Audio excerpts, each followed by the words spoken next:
रावण को अपनी सोने की लंका पर बहुत अभिमान था। हनुमान जी ने इस लंका को जलाकर राख कर दिया था। लंका की कहानी बहुत ही रोचक है। दरअसल रावण को लंकापति कहा जाता है। रावण स्वयं को लंकापति कहलाने पर प्रसन्न होता था। उसे लंका से बेहद लगाव था, क्योंकि उसे ऐसा लगता था कि लंका जैसा दूसरा कोई स्थान दोनों लोक में नहीं है। भगवान शिव ने बनवाई थी लंका, रावण ने लंका नहीं बनाई थी, बल्कि लंका का निर्माण भगवान शिव के कहने पर देवताओं के शिल्पकार विश्वकर्मा और कुबेर ने मिलकर समुद्र के मध्य त्रिकुटाचल पर्वत पर इसका निर्माण किया था। त्रिकुटाचल के बारे में कहा जाता है कि त्रि यानी तीन और अकुटाचल यानी पर्वत, यानी लंका का निर्माण 3 पर्वत श्रृंखलाओं से मिलकर किया गया था, जिसके पहले पर्वत का नाम सुबेल।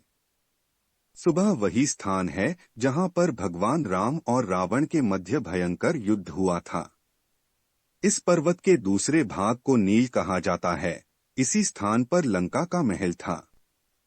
इस पर्वत का सबसे सुंदर भाग सुंदर पर्वत था, जहां पर अशोक वाटिका थी।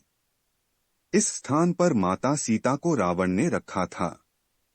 सुंदर पर्वत से सुंदरकांड नाम पड़ा। हनुमान जी को प्रसन्न करने के लिए सुंदरकांड का पाठ किया जाता है, जो सुंदर पर्वत नाम से जुड़ा है। जब भगवान राम ने हनुमान जी को सीता जी का पता लगाने की जिम्मेदारी सौंपी, तो इस पूरे अभियान को तुलसीदास ने सुंदरकांड नाम दिया। पार्वती जी की इच्छा भगवान शिव ने की। पूरी पौराणिक कथाओं के अनुसार लंका का निर्माण भगवान शिव ने माता पार्वती के लिए कराया था। शिव पुराण में इस कथा का वर्णन मिलता है। कहते हैं कि एक बार भगवान विष्णु और लक्ष्मी जी भगवान शिव और माता पार्वती से मिलने कैलाश पर्वत पर आए। ठंड के कारण लक्ष्मी जी ठिठुरने लगीं। सर्दी से बचने के लिए उन्हें पूरे पर्वत कोई स्थान नहीं मिला।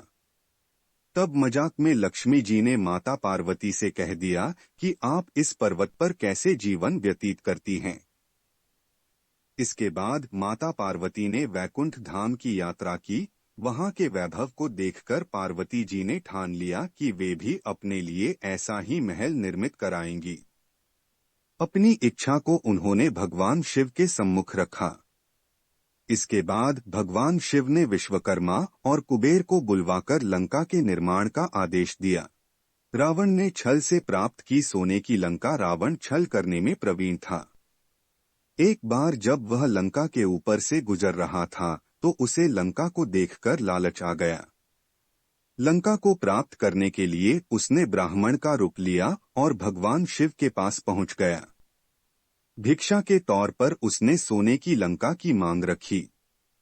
भगवान शिव ने रावण को पहचान लिया, लेकिन फिर भी भगवान शिव ने उसे निराश नहीं किया और दान में सोने की लंका रावण को दे दी।